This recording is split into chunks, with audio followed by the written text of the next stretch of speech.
அன்புமிக்கோரே, ஆண்டவர் படைத்த இந்த நன்னாளிலே புதிய உள்ளமும் புதிய மனமும் பெற்று ஆண்டவரை பெயர் சொல்லி அழைத்து அவரை போற்றும் இந்த வாய்ப்பை நாம் பயன்படுத்தி அவருடைய பிள்ளைகளாக வாழ முயல உங்களை அன்போடு அழைத்து, தந்தை மகன் தூய ஆவியின் பெயராலே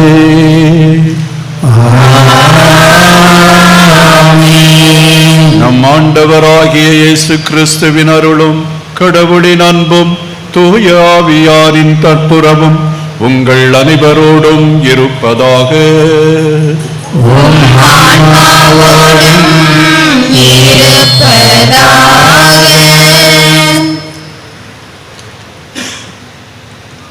அதிசய ஆனந்த பொழுதில் அதிசய மணல் மாதாவின் பொலிவை கண்டு அதிசயங்களை அதிகமாய் பெற்று செல்ல அன்போடு வந்துள்ள அன்னையின் பிள்ளைகளே, இன்றைய பொதுக்காலம் 25ஆம் ஞாயிறு வழிபாட்டினை சிறப்பிக்க இருக்கும் சொக்கன்குடியிருப்பு இறைமக்கள் சார்பாக உங்கள் அனைவருக்கும் அதிசய மணல் மாதா திருத்தலத்தின் 226ஆம் ஆண்டு பெருவிழா நல்வாழ்த்துக்கள். எண்ணிய எண்ணம் திண்ணமாய் நிறைவேற நம் எண்ணங்கள் தூய்மையாய் இருக்க வேண்டும். நல்ல எண்ணங்கள் மட்டுமே நம் வாழ்வை வண்ணமயமாக்குகின்றன. தீய எண்ணங்கள் நம்மை வாட்டுகின்றன. இன்றைய திருவழிபாட்டின் வாசகங்கள் அனைத்தும் நம் எண்ணங்களை நல் எண்ணங்களாக மாற்றி இறைவழியில் நடந்திட நமக்கு அழைப்பு விடுக்கிறது. சுயநலம் என்பது ஒவ்வொருவரும் தமது நலன்களுக்கே முக்கியத்துவம் கொடுத்து செயல்படுவதை குறிக்கிறது. சுயநலவாதிகள் தங்களுக்கு மட்டுமே நல்லவர்களாக இருக்கிறார்கள், மற்றவர்களை பற்றி நினைப்பதில்லை.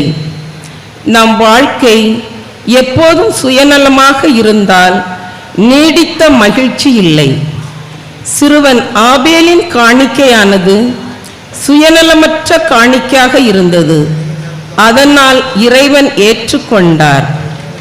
5000 மக்களுக்கு உணவு பகிர்ந்து கொடுத்த போது பெயர் பதிவு செய்யாத சிறுவன் தான் வைத்திருந்த 5 அப்பங்களையும் 2 மீன்களையும் கொடுத்தான்.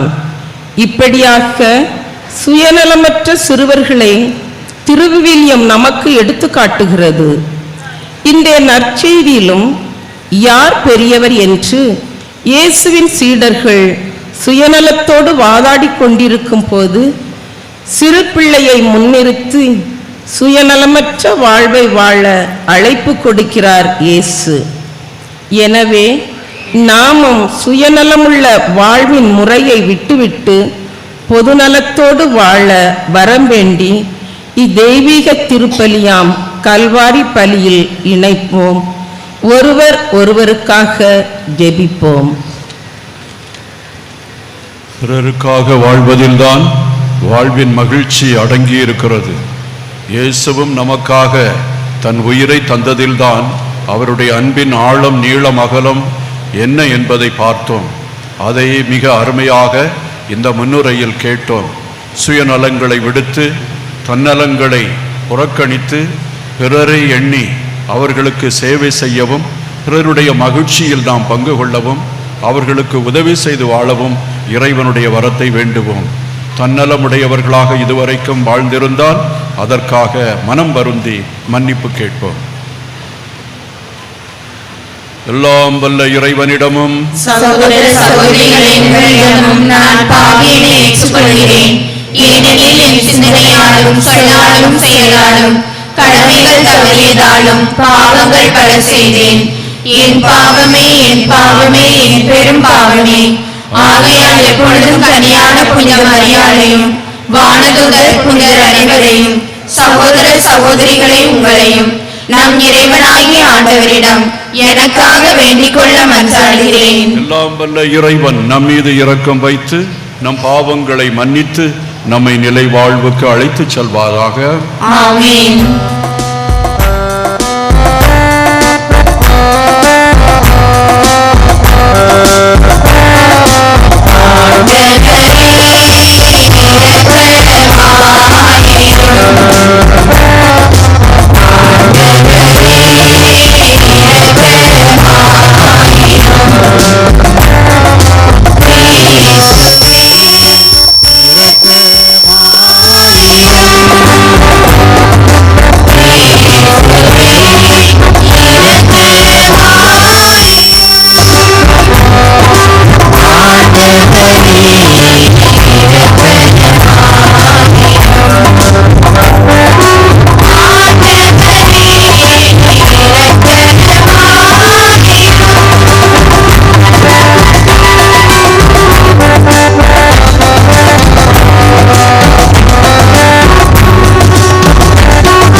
மன்றாடுவோமாக.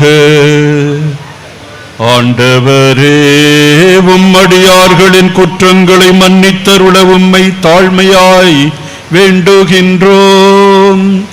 எங்கள் செயல்களால் உமக்கு உகந்தவர்களாகிட இயலாத நாங்கள் உம் திருமகனாகிய எங்கள் ஆண்டவருடைய தாயின் பரிந்துரையால் மீட்பை என்றென்றும் அடைவோமாக.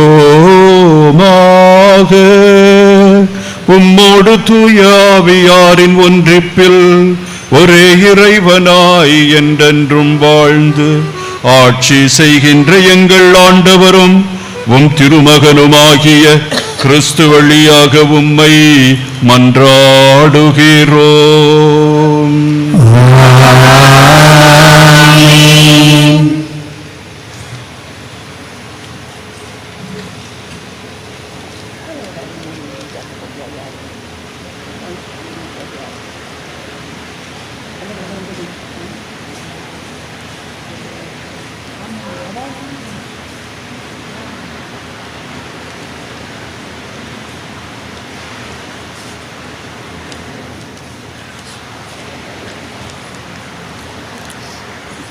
இயேசு கிறிஸ்துவில் அன்பிற்குரிய இறைமக்களே, இன்றைய முதல் வாசகம் சாலமோனின் ஞானம் நூலிலிருந்து எடுக்கப்பட்டுள்ளது. நீதிமான்களுக்கு எதிராக செயல்படும் பொல்லாதவர்களின் சூழ்ச்சி நிறைந்த எண்ணங்களால் துன்புறும் நீதிமான்களுக்கு கடவுளே உதவி செய்வார், பாதுகாப்பார் என்பதை எடுத்துரைக்கும் சாலமோனின் ஞான நூலிலிருந்து வாசிக்கப்படும் முதல் வாசகத்தை கேட்கும் நாமும் நீதிமான்களின் வரிசையில் சேர நம் எண்ணங்களை சீராக்க முயற்சி செய்வோம்.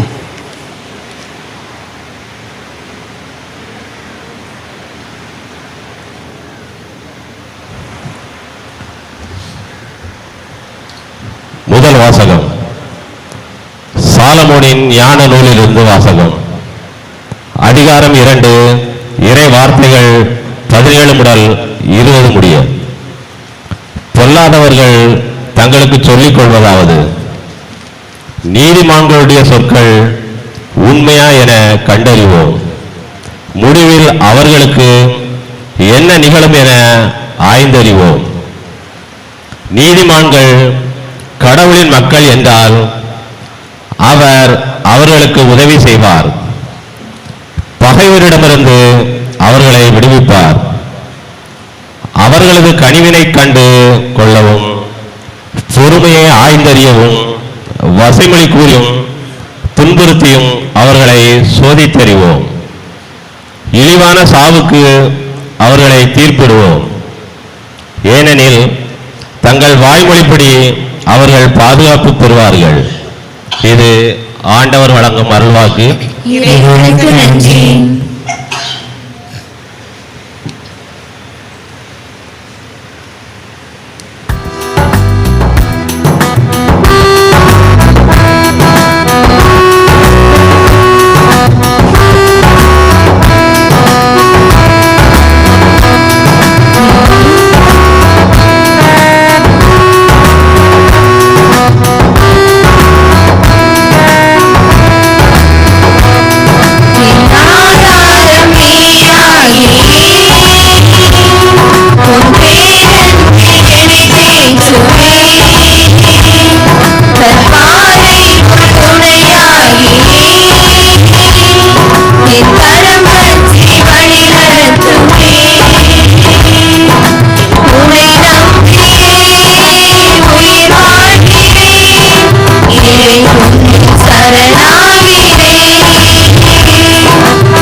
இரண்டாம் வாசக முன்னுரை. இன்றைய இரண்டாம் வாசகம் யாக்கோப்பு நூலிலிருந்து எடுக்கப்பட்டுள்ளது. சண்டை சச்சரவு, பேராசை, சிற்றின்ப நாட்டங்கள் இவை அனைத்தையும் விட்டுவிட்டு நம் தேவைகளை நல்ல எண்ணத்தோடு கடவுளிடம் கேட்டு பெற்றுக்கொள்ள நம்மை அழைக்கின்றது இன்றைய இரண்டாம் வாசகம். இவ்வாசகத்தை கவனமுடன் கேட்டு தூய்மை, அமைதி, பொறுமை, இரக்கம் நிறைந்த ஞானத்தை கடவுள் நமக்கு தர வரம் வேண்டுவோம்.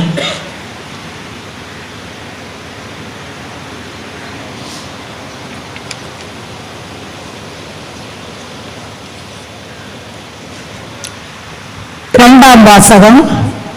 அமைதி ஏற்படுத்துவோர் விதைத்த அமைதி என்னும் விதையிலிருந்து நீதி எனும் கனி விளைகிறது. திருத்தூதர் யாக்கோபு எழுதிய திருமுகத்திலிருந்து வாசகம். அதிகாரம் 3, இறைவார்த்தைகள் 16 முதல் 4-3. அன்புக்குரியவர்களே, பொறாமையும் கட்சி மனப்பான்மையும் உள்ள இடத்தில் குழப்பமும் எல்லா கொடும் செயல்களும் நடக்கும். விண்ணிலிருந்து வரும் ஞானத்தின் தலையாய பண்பு அதன் தூய்மையாகும். மேலும் அது அமைதியை நாடும், பொறுமை கொள்ளும், இணங்கி போகும் தன்மையுடையது, இரக்கமும் நற்செயல்களும் நிறைந்தது, நடுநிலை தவறாதது, வெளி வேடமற்றது. அமைதி ஏற்படுத்துவோர் விதைத்த அமைதி என்னும் விதையிலிருந்து நீதி என்னும் கனி விளைகிறது. உங்களிடையே சண்டை சச்சரவுகள் ஏற்பட காரணம் என்ன? உங்களுக்குள்ளே போராடி கொண்டிருக்கும் சிற்றின்ப நாட்டங்கள் அல்லவா? நீங்கள் ஆசைப்படுவது கிடைக்காததால் கொலை செய்கிறீர்கள், பேராசை கொள்கிறீர்கள், அதை பெற முடியாததால் சண்டை சச்சரவுகளை உண்டாக்குகிறீர்கள். அதை நீங்கள் ஏன் பெற முடிவதில்லை? நீங்கள் கடவுளிடம் கேட்பதில்லை. நீங்கள் கேட்டாலும் ஏன் அடைவதில்லை? ஏனெனில் நீங்கள் தீய எண்ணத்தோடு கேட்கிறீர்கள், சிற்றின்ப நாட்டங்களை நிறைவேற்றவே கேட்கிறீர்கள். இது ஆண்டவர் வழங்கும் அருள்வாக்கு. இறைவனுக்கு நன்றி.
நற்செய்தியிலிருந்து வாசகம்.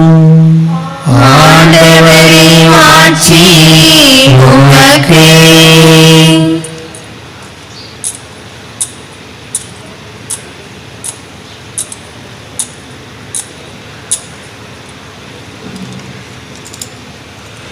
லூக்கா எழுதிய தூய நற்செய்தி அதிகாரம் 1 இறை வார்த்தைகள் 39 தொடங்கி 56 முடிய. நாட்களில் மரியா புறப்பட்டு யூதேய மலைநாட்டில் உள்ள ஓர் ஊருக்கு விரைந்து சென்றார். அவர் சக்கரியாவின் வீட்டை அடைந்து எலிசபெத்தை வாழ்த்தினார். மரியாவின் வாழ்த்தை எலிசபெத்து கேட்ட பொழுது அவர் வயிற்றில் இருந்த குழந்தை மகிழ்ச்சியால் துள்ளிற்று. எலிசபெத்து தூய ஆவியால் முற்றிலும் ஆட்கொள்ளப்பட்டார். அப்போது அவர் உரத்த குரலில், பெண்களுக்குள் நீ ஆசி பெற்றவர், உன் வயிற்றில் வளரும் குழந்தையும் ஆசி பெற்றதே. என் ஆண்டவரின் தாய் என்னிடம் வர நான் யார்? உன் வாழ்த்துரை என் காதில் விழுந்ததும் என் வயிற்றினுள்ளே குழந்தை பேறு வகையால் துள்ளிற்று. ஆண்டவர் உமக்கு சொன்னதை நிறைவேறும் என்று நம்பிய நீர் பேறு பெற்றவர் என்றார். அதை கேட்ட மரியா பின்வருமாறு கூறினார்: ஆண்டவரை எனது உள்ளம் போற்றி பெருமைப்படுத்துகின்றது. என் மீட்பராம் கடவுளை நினைத்து எனது மனம் பேறு வகை கொள்கின்றது. ஏனெனில் அவர் தம் அடிமையின் தாழ்நிலையை கண்ணோக்கினார். இது முதல் எல்லா தலைமுறையினரும் என்னை பேறு பெற்றவர் என்பர். ஏனெனில் வல்லவராம் கடவுள் எனக்கு அரும்பெரும் செயல்கள் செய்துள்ளார். தூயவர் என்பதே அவரது பெயர். அவருக்கு அஞ்சி நடப்போருக்கு தலைமுறை தலைமுறையாய் அவர் இரக்கம் காட்டி வருகிறார். அவர் தம் தோல் வலிமையை காட்டியுள்ளார்.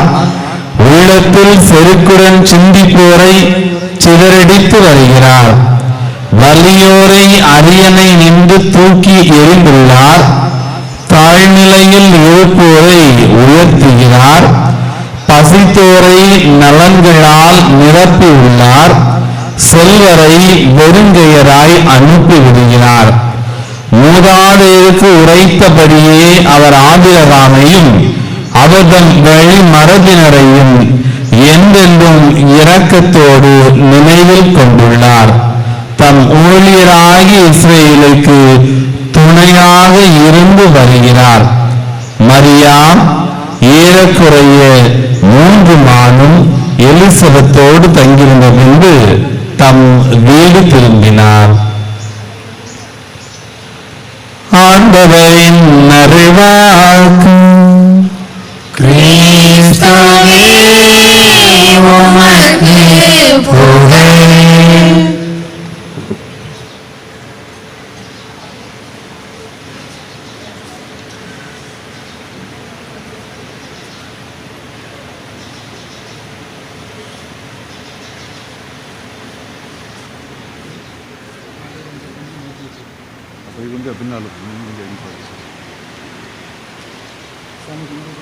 நீங்க இங்க வந்துருங்க, அந்த சேரை எடுத்துருங்க, அதில் போடுங்க, எடுத்துட்டு போடுங்க.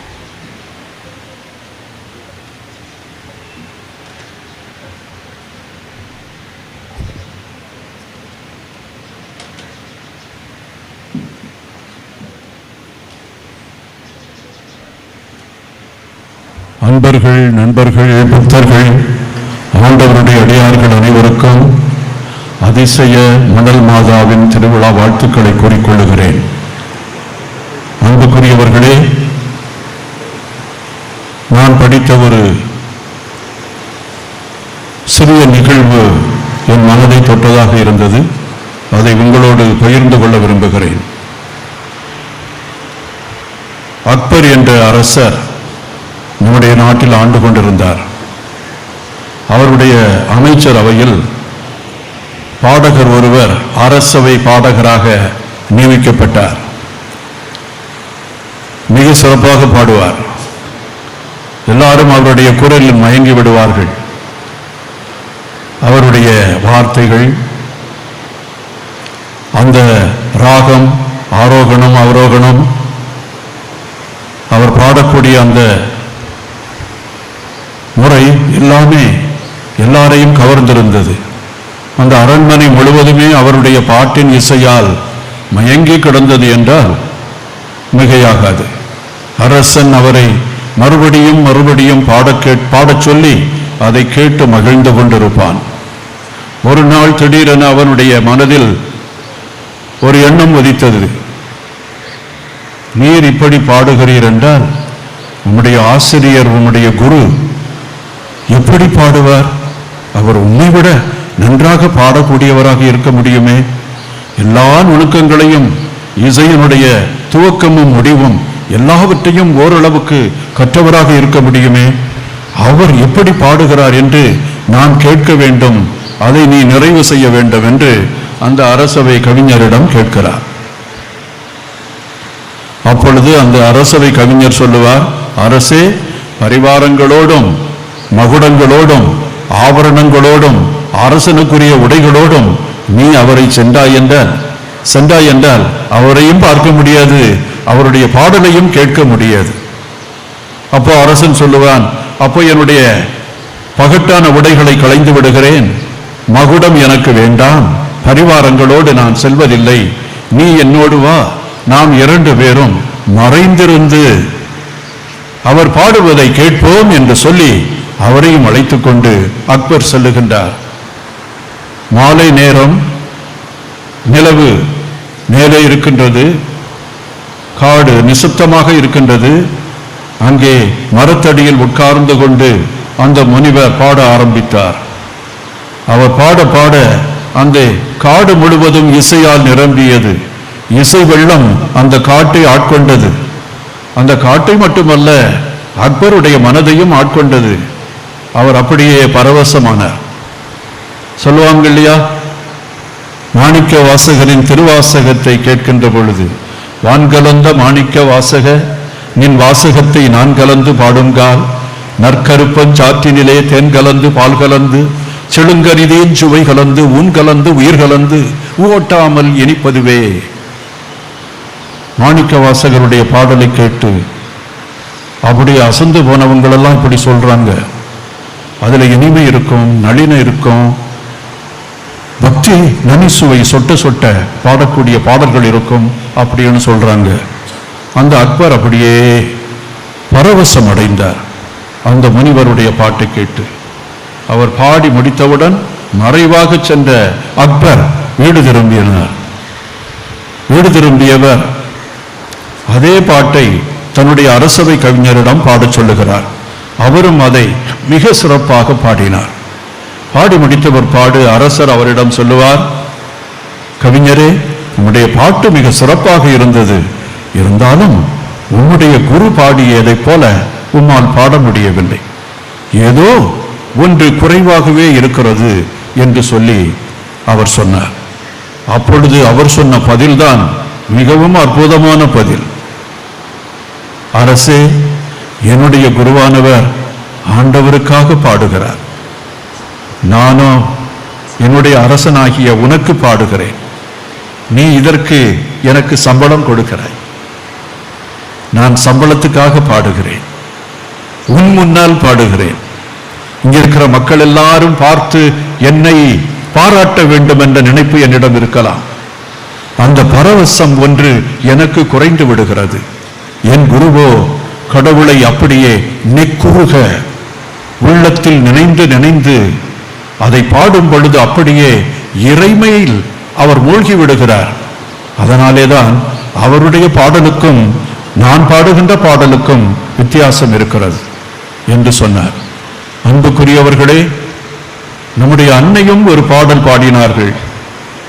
அந்த பாடல் தான் இன்றைக்கு நாம் கேட்டோம். என் ஆன்மா இறைவன் புகழை பாடி மகிழ்கின்றது, எந்தன் மீட்பர் கடவுள் செயலை போற்றி புகழ்கின்றது, என்றும் பெருமை தருகின்றது. என் ஆன்மா இறைவன் புகழை பாடி மகிழ்கின்றது. அன்புக்குரியவர்களே, அன்னையினுடைய பாடல் திருப்பாக்களை எல்லாம் உள்ளடக்கியது என்று சொல்லலாம். இறைவா, உன்னை நோக்கி பாடுகின்றேன், வானங்களை படைத்தாய், இந்த விண்மீன்களை படைத்தாய், இந்த உலகை படைத்தாய், நீ எவ்வளவோ அழகாக இருப்பாய், உன்னுடைய ஆற்றல் எவ்வளவு வலிமையாக இருக்கும்.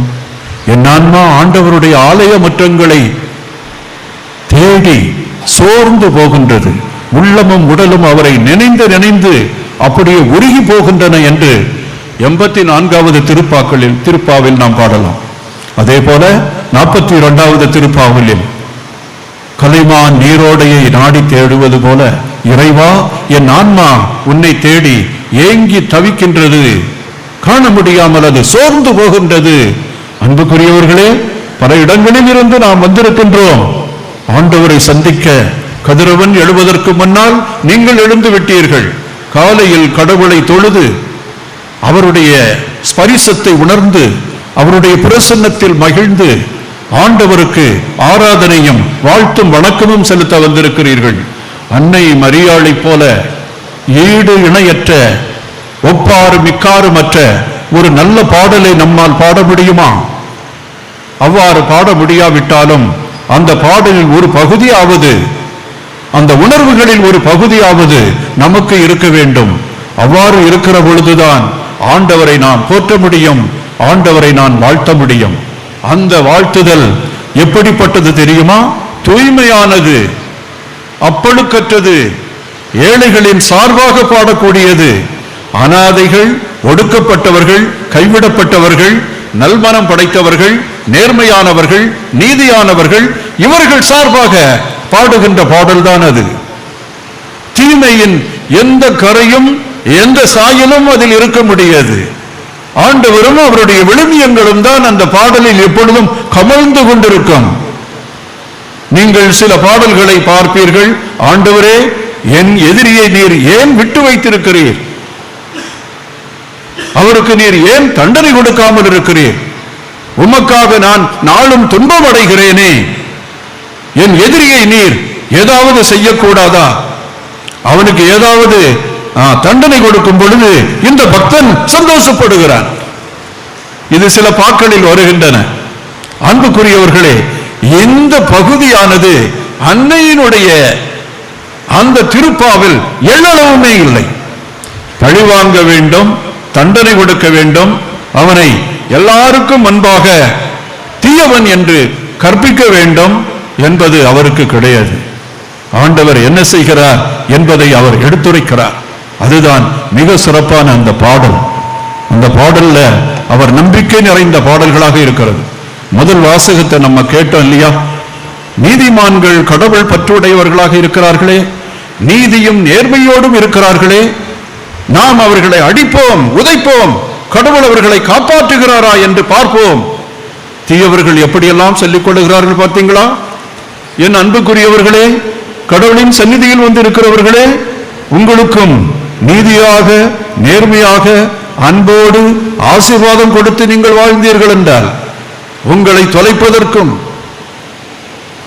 உங்களை இல்லாமல் ஆக்குவதற்கும், உங்களுக்கு குழி தோண்டுவதற்கும் நிறைய எதிரிகள் இருப்பார்கள். சாத்தான் எப்படி கர்ச்சிக்கும் சிங்கம் போல அவன் அலைந்து கொண்டிருக்கிறான். மனித மனங்களை துளைத்து விடுகிறான். அவன் ஏன் உன்னை விட நல்லா இருக்கிறான்? அவன் ஏன் நன்மையாக இருக்கிறான்? அவன் ஏன் இறைவனுடைய வார்த்தைகளை படிக்கிறான்? அந்த வார்த்தைகளை படித்து அதன்படி நடக்க வேண்டும் என்று ஆசைப்படுகிறான். நான் கேட்பதை அவன் ஏன் தருவதில்லை? நான் அநியாயம் பண்ணிவிட்டு என்னை நீ விட்டுவிடு, எனக்கு மன்னிப்பு கொடுக்கலாம் இல்ல, அந்த கேஸ்ல இருந்து என்னை எடுத்துடு அப்படின்னு நம்ம சொல்றோம். தப்பெல்லாம் பண்றது பண்ணிவிட்டு அந்த கேஸ்ல இருந்து என்னை எடுத்து விடு என்று சொல்லி நம்ம நீதிபதிகளிடம் சொல்றோமே, அந்த மாதிரி. அன்புக்குரியவர்களே, இந்த தவறு செய்யக்கூடியவர்கள் எல்லாம் இன்றைக்கு நிறைய பேர் இருக்கிறாங்க. அதை முதல் வாசகத்துல வாசிக்க கேட்டோம். அதே போல அந்த யாக்கோபு எழுதிய அந்த இது மிகவும் அருமையானது. ஆண்டவர் விண்ணிலிருந்து வரும் ஞானத்தை இந்த மனிதர்களுக்கு கொடுக்கிறார், நல்லவர்களுக்கு கொடுக்கிறார். அந்த ஞானத்தை பெற்ற நல்லவர்கள் எப்படி இருக்கிறார்கள் தெரியுமா? ஞானத்தின் தலையாய பண்பு தூய்மையாகும். தூய்மை அப்படின்றது ஹோலினஸ், அப்பழுக்கற்றது, இம்மாக்குலேட் அப்படின்னு சொல்லுவாங்க. எந்தவித தவறும், எந்த தீமையும், எந்த அழுக்கும் இல்லாத தூய்மையான, எப்பொழுதுமே நல்லவற்றை சிந்திக்கின்ற, நல்லவற்றை எண்ணுகின்ற, நல்லவற்றை பேசுகின்ற, நல்லவற்றை பிறருக்கு செய்கின்ற அந்த தூய மனது, அதுதான் புண்ணியம் அப்படின்னு சொல்லுவாங்க. நல்லவர்களுக்கு கொடுக்கப்படுகின்ற அந்த ஞானம் அதுதான். இன்றைய வாசகத்தில் சொல்லப்படுகிறது, தலையாய பண்பு, ஞானத்தின் தலையாய பண்பு தூயது. அந்த ஞானம்தான் நமது ஆண்டவராகிய இயேசு. ஆதியிலே வார்த்தை இருந்தார், வார்த்தை கடவுளாயிருந்தார், அவ்வார்த்தை கடவுளோடும் இருந்தார், அவ்வார்த்தையில் ஒளி இருந்தது, அந்த வார்த்தை மனிதனாக இந்த உலகத்தில் பிறந்தது, அந்த மனிதனாக பிறந்த அந்த வார்த்தையை நமக்கு தந்தவர் அன்னை மரியாள். தூய்மையின் இலக்கணமும் தூய்மையின் ஊற்றுமாக இருக்கக்கூடிய ஆண்டவர் ஒரு அணங்கின் வழியாக, ஒரு பெண்ணின் வழியாக இந்த உலகத்தில் பிறக்கிறாருன்னா அந்த அம்மா தூய்மையாக, அதுதான் நம்ம இமாக்குலர் கன்செப்ஷன் அப்படின்னு சொல்றோமே. அமலோற்பவ மாதா அப்படின்னு ஏன் சொல்றோம்? அமல உற்பவம், பிறக்கும் பொழுதே திருவுடையவராக, கரை படியாதவராக, கடவுளுடைய இறைமையை கொண்டவராக இருக்கிறார் என்பது அதுதான். அப்படிப்பட்டவர்களால் தான் இப்படிப்பட்ட பாட்டை பாட முடியும். அவர்கள் கடவுளை நினைந்து நினைந்து நெக்குறுகிறார்கள். என் ஆன்மா ஆண்டவரை ஏற்றி போற்றுகின்றது, என் மீட்பராம் கடவுளை நினைத்து என் மனம் மக்களிக்கின்றது. ஏழைகளை அவர் கண்ணோக்குகின்றார், ஆணவக்காரர்களையும் அரியணையில் இருப்பவர்களையும் சிதறடிக்கின்றார், பசித்தோரை நலன்களால் நிரப்புகின்றார். என்ன அருமையான வார்த்தைகள்! அனைத்து அந்த பாடல்களையும் 150 பாடல்கள் இருக்கின்றன. அந்த பாடல்களை எல்லாம் உள்ளடக்கி ஒரு சேர தந்த ஒரு பாட்டாக இந்த பாட்டு அமைகிறது. ஒவ்வொரு நாளும் சகோதரிகள் சரி, குருக்களும் சரி, எங்களுடைய கட்டளை ஜெபத்தில் இந்த அன்னை பாடிய பாடலை அவரை போல பாட முடியாவிட்டாலும், அவருடைய பக்தி பரவசத்தை நாங்கள் அதில் பங்கு கொள்ள முடியாவிட்டாலும், அந்த அளவுக்கு பங்கு கொள்ள முடியாவிட்டாலும், ஒரு சிறு துளியாவது அந்த பாடலை பாடும் பொழுது எங்கள் உள்ளத்தில் அந்த மன மகிழ்ச்சி ஏற்படுகிறது. அன்புக்குரியவர்களே, ஒவ்வொருவரும் இந்த பாட்டை பாடி ஆக வேண்டும். இந்த பாட்டு கடவுளை நினைந்து நினைந்து நெக்குருக பாடுகின்ற பாட்டு. அது அந்த பாட்டு பேர் தான். அந்த ஞானம் வரும் பொழுது அவர்களுக்கு அமைதி இருக்கும், பொறுமை இருக்கும், எல்லாரோடும் இணங்கி போவார்கள், இரக்கம், நற்செயல்கள் எல்லாம் இருக்கும், நடுநிலை தவறாது. என்ன அருமையாக எழுதுகிறார்! இன்றைக்கு 2000 ஆண்டுகளுக்கு முன்னால் எழுதக்கூடிய யாக்கோபு இப்படிப்பட்ட பண்புகளை எல்லாம் நமக்கு விவரித்து தருகிறார் என்றால், இன்றைக்கு இருக்கக்கூடிய கவிஞன் கூட, பல இலக்கியங்களை கற்றவன் கூட இந்த அளவுக்கு மிக செறிவாக, மிக அழகாக இவைகளை எல்லாம் எழுத முடியாது. அப்ப நம்ம இந்த நேரத்தில் இந்த பண்புகளை எல்லாம் கொண்டிருக்கிறோமா என்று பார்க்க வேண்டும். இந்த பண்புகள் நம்மில் தவிழும் பொழுது நம்மை அறியாமலே செய்கின்ற ஜபங்கள். நம்ம நிறைய பாடல் பாடுறோம், வாழ்வை அளிக்கும் வல்லவா, அதுல வரும் ஏனோ இந்த பாசமே ஏழை என்னிடமே எண்ணில்லாத பாவமே புரிந்த பாவமே.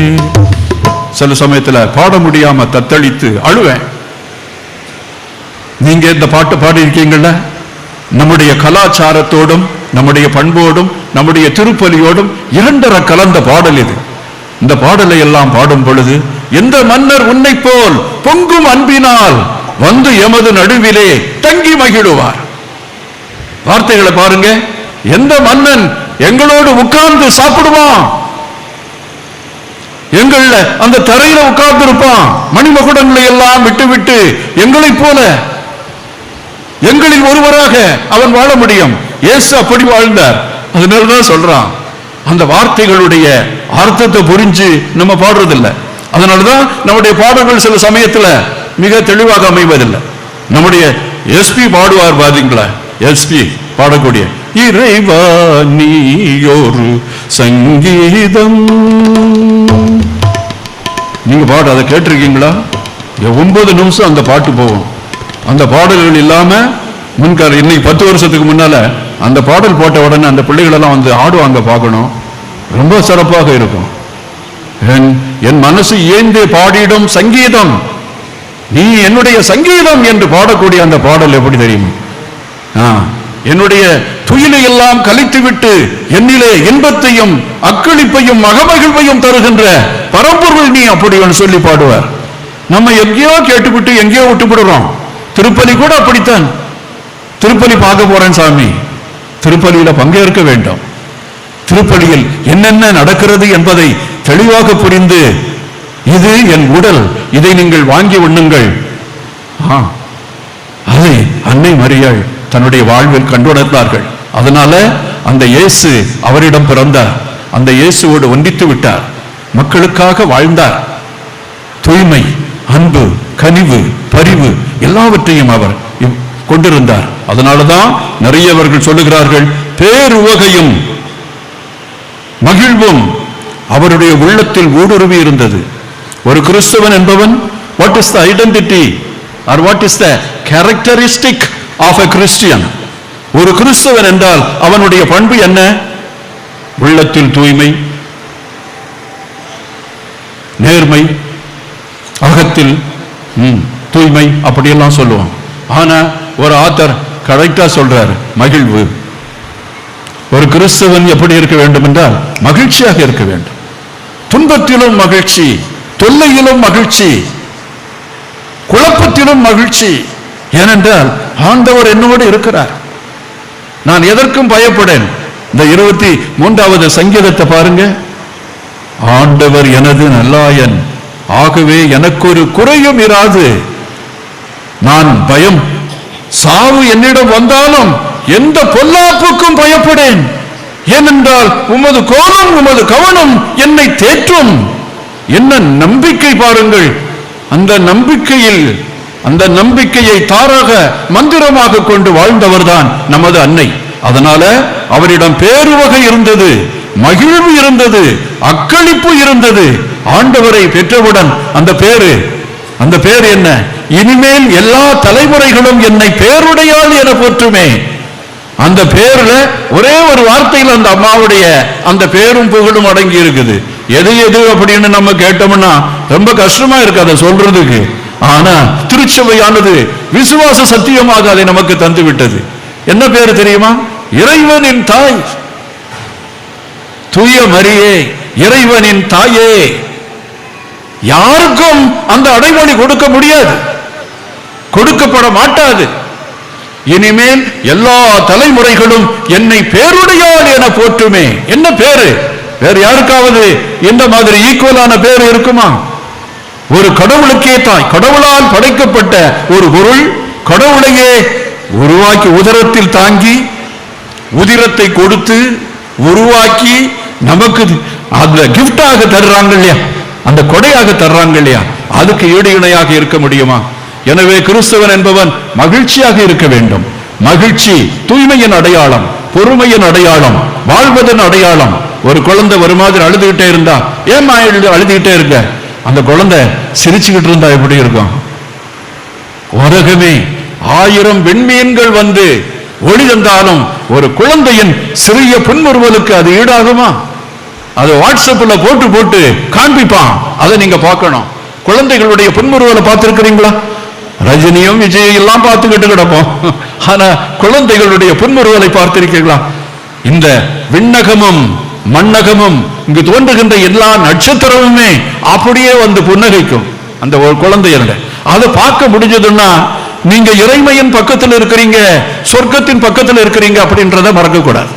அதனால சோகமாக இருப்பவன், அழுது கொண்டிருப்பவன், துயரத்தில் இருப்பவன், அப்படி எல்லாம் இருக்கக்கூடியவன்லாம் கடவுளுடைய எதிரி அப்படின்னு சொல்லுவார் ஒருவர். கிறிஸ்தவன் சோகத்தில் இருக்கக்கூடாது. கடவுளால் மீட்கப்பட்டவன், இறைவனுடைய இரத்தத்தினால் நீ வாங்கப்பட்டிருக்கிறாய். பாவம் சாவு எல்லாவற்றிலும் இருந்து ஆண்டவர் உன்னை வாங்கிவிட்டார், தந்தையோடு உன்னை ஒப்புரவாக்கி விட்டார். தந்தையோடு இருக்கின்ற நீ எப்படி சோகத்திலும் அழுகையிலும் புலம்பலிலும் கண்ணீரிலும் இருக்க முடியும்?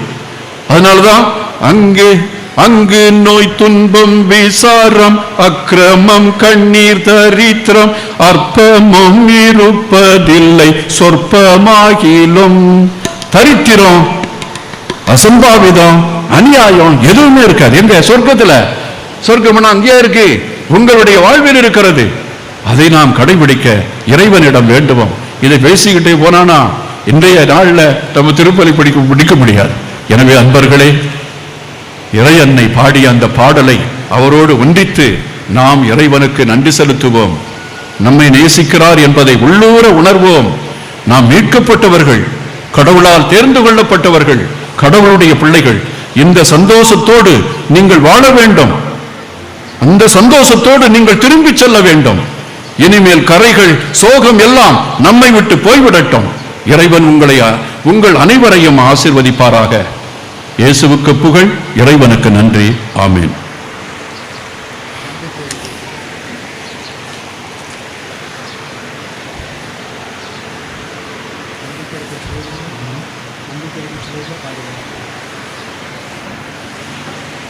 நீங்க அப்படியே உட்கார்ந்து இருக்கலாம். நம்பிக்கை அறிக்கை பாடுங்கள் தயவு செய்து. ஒரே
தன்னுடைய அன்பு திருமகன் வழியாக நம்மை தம்மோடு ஒப்புரவாக்கிய இறைவன் அனைத்து வரங்களாலும் நம்மை நிரப்புகின்றார்.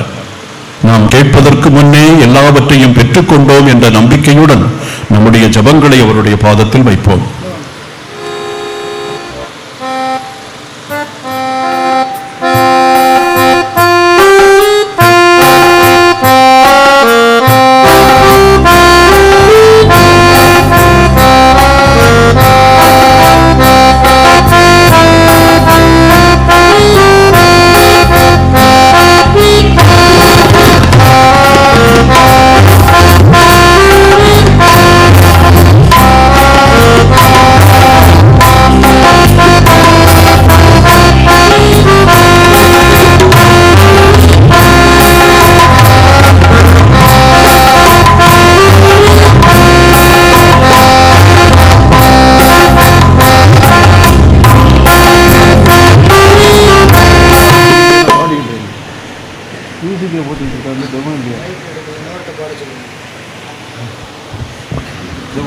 மீண்டும் ஒரு முறை மன்றாட்டுக்குரிய பாடலை பாடுவோம்.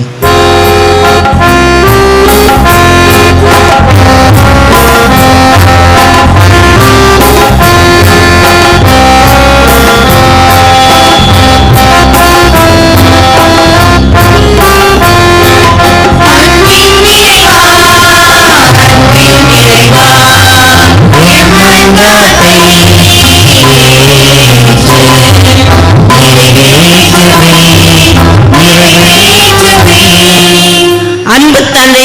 இறைவா, உம் இறைவழியில் தம்மையே இறைவாழ்வில் இணைத்துக் கொண்ட எம் திருத்தந்தை, ஆயர்கள், அருட்பணியாளர்கள், அருள் சகோதரிகள், இறைமக்களாகிய நாங்கள் உம் விண்ணக கொடைகளை எல்லா சூழ்நிலையிலும் காத்து ஒளியின் மக்களாக வாழ தேவையான அருளை நிறைவாக பெற வேண்டி வரங்களை தர வேண்டுமென்று தேவனே உம்மை மன்றாடுகிறோம்.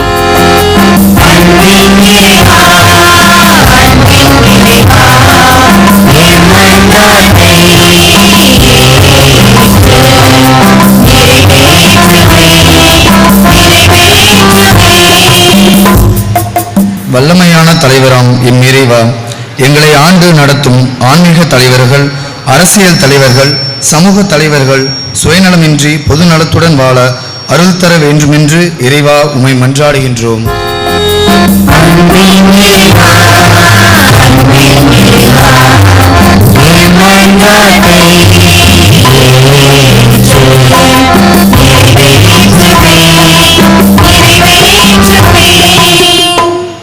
என்றும் வாழும் எல்லாமல்ல இறைவா, இவ்வுலகத்தில் இயற்கையோடு வாழ நீர் எங்களை படைத்தீர். இயற்கை வளங்களை சுரண்டும் பகைவரிடமிருந்து இயற்கை வளங்களை காப்பாற்ற எங்களுக்கு தேவையான அருளை தர வேண்டும் என்று இறைவா உம்மை மன்றாடுகிறோம்.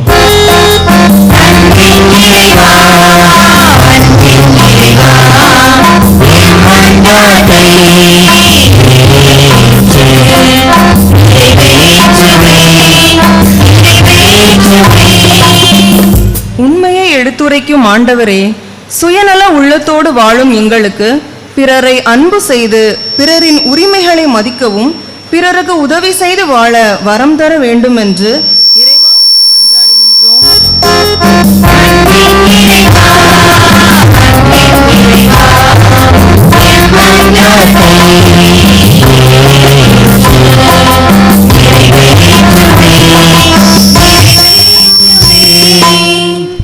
வழிநடத்தும் வள்ளலே எம் இறைவா, சொக்கன் குடியிருப்பு என்னும் எங்கள் மாபெரும் பங்கு குடும்பத்தை ஆசீர்வதியும். இன்றைய பெருவிழாவில் பங்கேற்று அன்னையின் ஆசீரை பெற வந்திருக்கும் அனைத்து இறை மக்களுக்கும் உமது ஆசீரை அதிசய மணல் மாதா வழியாக வழங்கிட வேண்டும் என்று இறைவா உம்மை மன்றாடுகின்றோம்.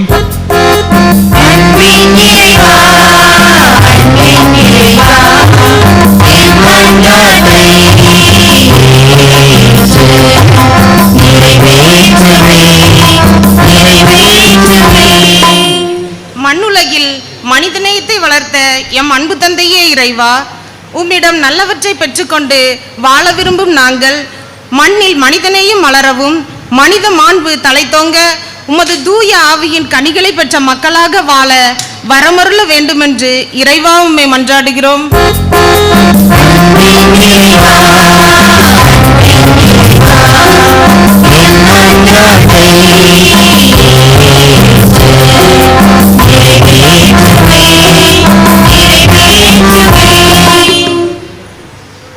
இறைவா, எங்கள் தேவைகளை எல்லாம் நம்முடைய பாதத்தில் வைத்தோம்.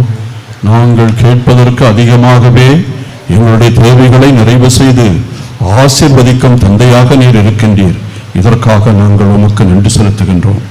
என்றென்றும் வாழ்ந்து ஆட்சி செய்கின்றவர் நீரே. ஆமென்.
வார்த்தையாவும் கனிகள் கொடுக்கும் வாழ்வும் மனசு வார்த்தையாவும் கனிகள் கொடுக்கும் வாழ்வும்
நாம் ஒப்பு கொடுக்கும் திவ்ய பலி எல்லாம் வல்ல தந்தைக்கு ஏற்ற பலியாகும்படி ஜெபியுங்கள்.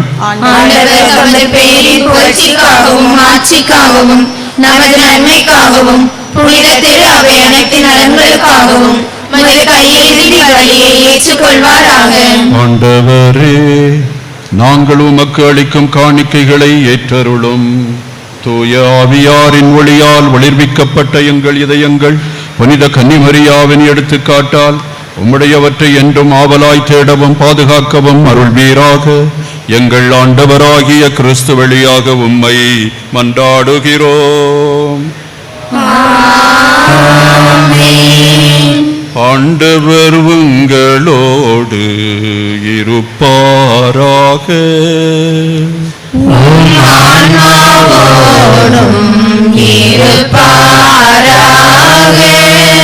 எங்களை மேலே எழுப்புங்கள்.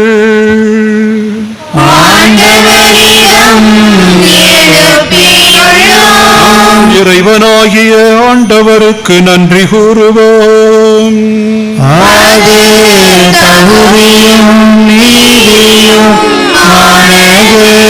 ஆண்டவரே, தூயவரான தந்தையே, என்றும் உள்ள எல்லாம் வல்ல இறைவா, எங்கள் ஆண்டவராகிய கிறிஸ்து வழியாக எந்நாளும் எவ்விடத்திலும் நாங்கள் உமக்கு நன்றி செலுத்துவது மெய்யாகவே தகுதியும் நீதியுமாகும். எங்கள் கடமையும் மீட்புக்குரிய செயலுமாகும். ஏனெனில் கிறிஸ்து பிறந்து முன்னைய பாவ நிலையிலிருந்து மனிதரை புதுப்பித்தார். பாடுபட்டு எங்கள் பாவங்களை அழித்தார். இறந்தோரிடமிருந்து உயிர்த்தெழுந்து நிலை வாழ்வுக்கு வழிவகுத்தார்.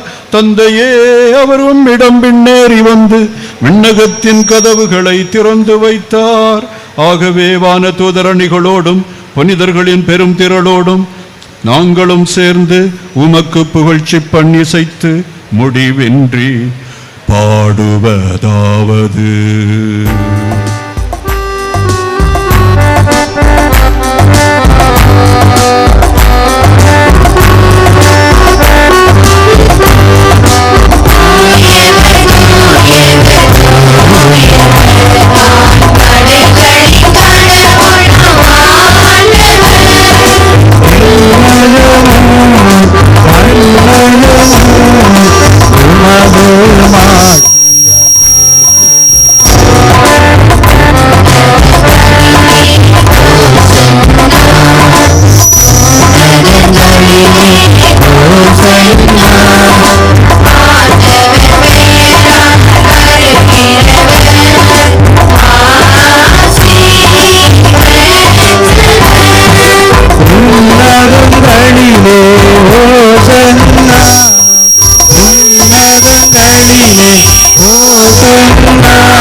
ஆண்டவரே, நேர்மையாகவே தூயவர், தூய்மை அனைத்திற்கும் ஊற்று.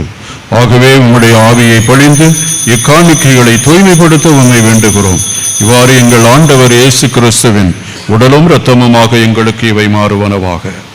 அவர் பாடுபட உளம் கனிந்து தம்மை கையளித்த போது அப்பத்தை எடுத்து நன்றி செலுத்தி அதை பிட்டு தம் சீடர்களுக்கு அளித்து இயேசு கூறியதாவது: அனைவரும் இதிலிருந்து பெற்று உண்ணுங்கள், ஏனெனில் இது உங்களுக்காக கையளிக்கப்படும் என் உடல்.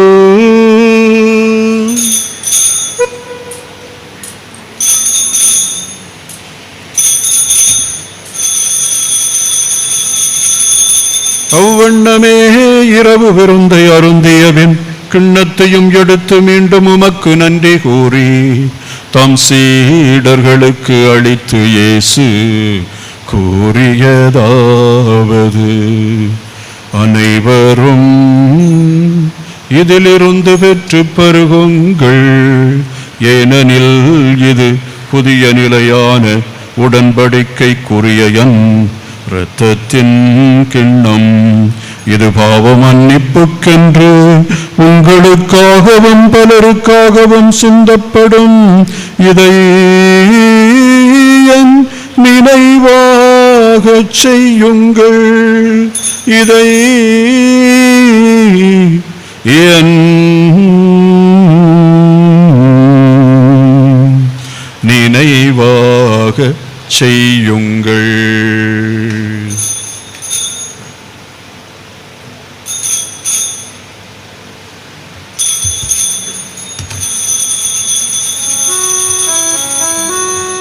நம்பிக்கையின் மறைபொருள்.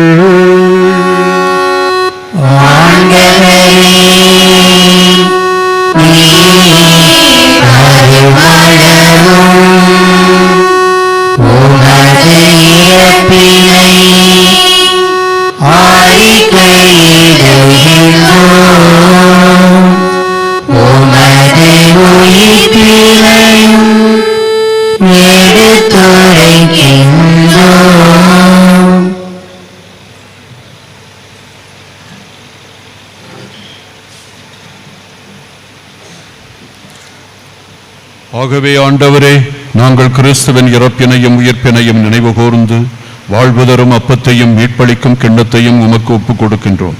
உம் திருமண் என்று ஒளியும் புரிய தகுந்தவர்களுடன் எங்களை ஏற்றுக்கொண்டீர். எனவே உமக்கு நன்றி செலுத்துகின்றோம். மேலும் கிறிஸ்துவின் உடலிலும் இரத்தத்திலும் பங்கு கொள்ளும் எங்களை தூய ஆவியார் ஒன்று சேர்க்க வேண்டும் என உம்மை தாழ்மையுடன் மன்றாடுகிறோம்.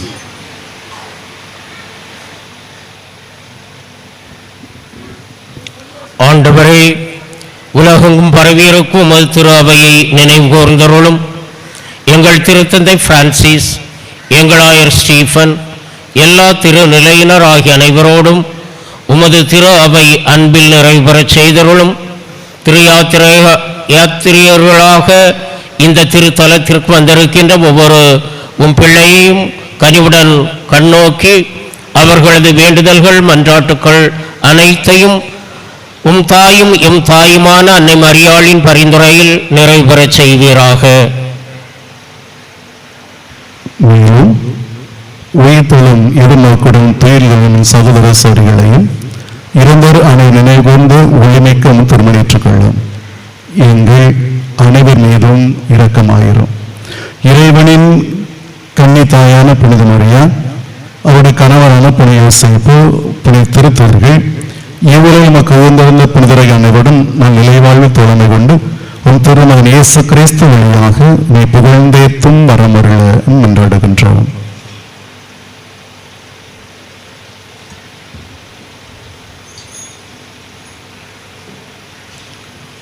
இவர் வழியாக இவரோடு இவரில் எல்லாம் வல்ல இறைவனாகிய தந்தையே, தூய ஆவியாரின் ஒன்றிப்பில் எல்லா புகழும் ஆட்சியும் என்றென்றும் உமக்கு உரியதே.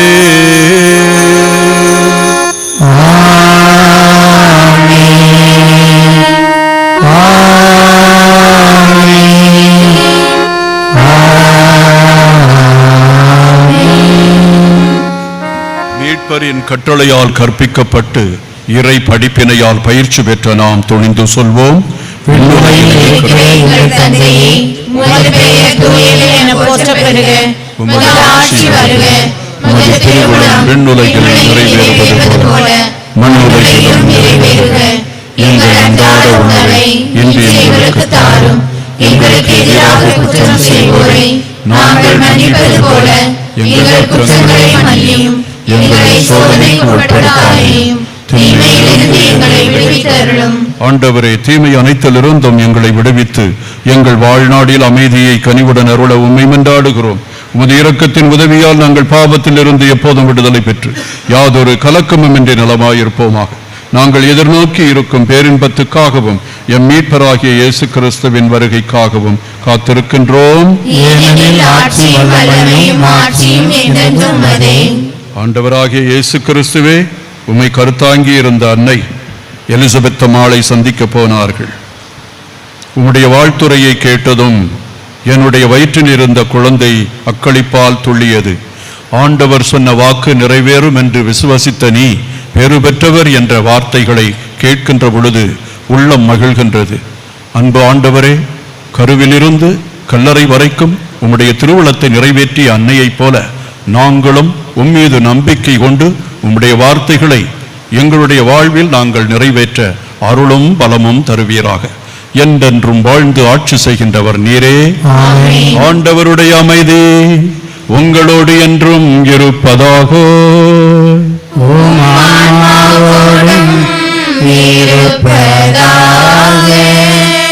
இறைமகன் நம் ஆண்டவர் இயேசு நமக்கு தருகின்ற அமைதியை ஒருவருக்கொருவர் பகிர்ந்து மகிழ்வோம்.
இதோ இறைவனின் செம்மறி, இதோ உலகின் பாவங்களை போக்குகின்றவர்.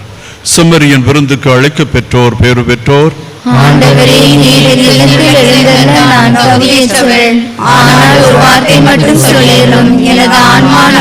கிறிஸ்துவின் திருவுடலும் திரு ரத்தமும் நம்மை காத்து நிறைவாழ்வுக்கு நம்மை அழைத்து செல்வதாக. ஆமேன்.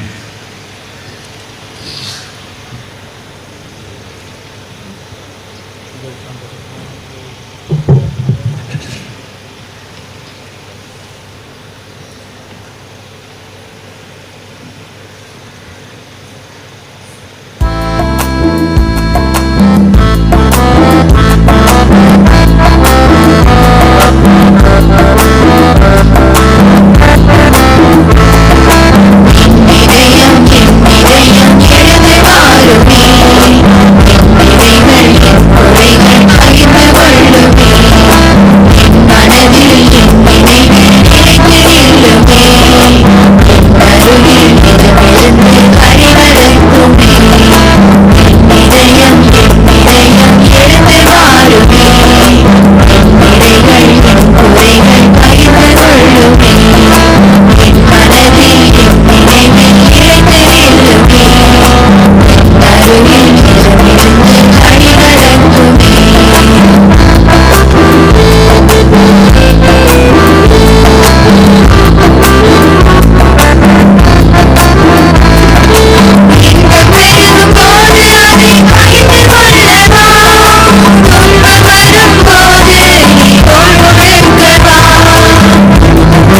போது பெருமையுள்ளவா நலன் கைகொடுக்கவா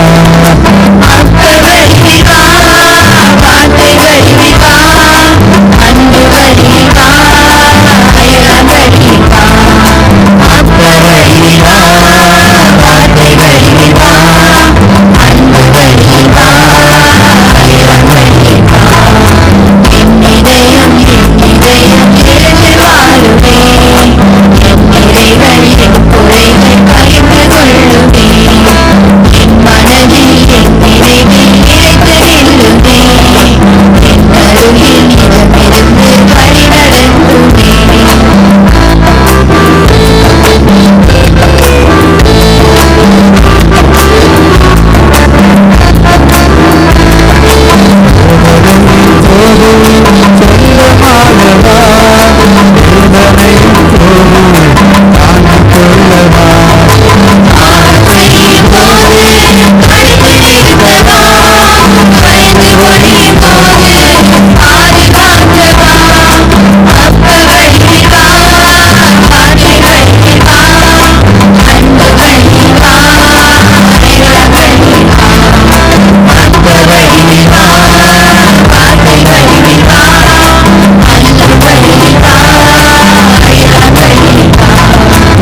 அனைத்து பங்குகளையும் உம் அருள் வளங்களால் நிரப்பி மறைமாவட்டம் முழுவதும் இறையருள் பரவிட எங்கள் ஆயர் மேதகு ஸ்டீபன் அந்தோணி ஆண்டகை அவர்களுக்கு ஆற்றலும் ஊக்கமும் தந்து அவர் வழியே நீர் செயலாற்றும் உமது மேலான கிருபைக்காகவும் இன்றைய திருநாளில் எங்கள் அதிசய மணல் மாதா வழியாக நீர் அவருக்கு அளிக்கும் நல்ல ஆரோக்கியத்திற்காகவும் உமக்கு நன்றி இறைவா, நன்றி.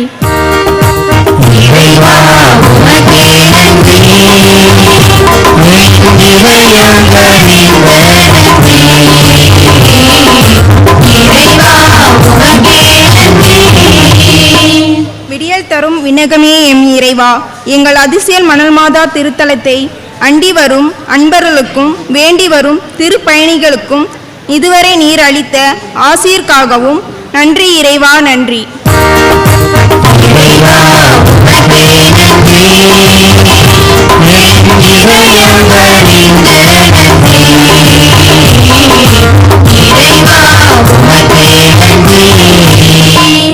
மகிழ்ச்சியின் வாழிடமே எம் இறைவா, திருக்கொடி ஏற்ற நாள் முதல் இன்று வரை அதிசய மணல் மாதாவின் 226ஆம் பெருவிழாவை சிறப்பாக கொண்டாட உதவிய அருட்தந்தை, அருட்சகோதரிகள், உறர் நிர்வாகிகள், இறைமக்கள் அனைவரையும் ஆசீர்வதித்ததற்காக உமக்கு நன்றி இறைவா, நன்றி.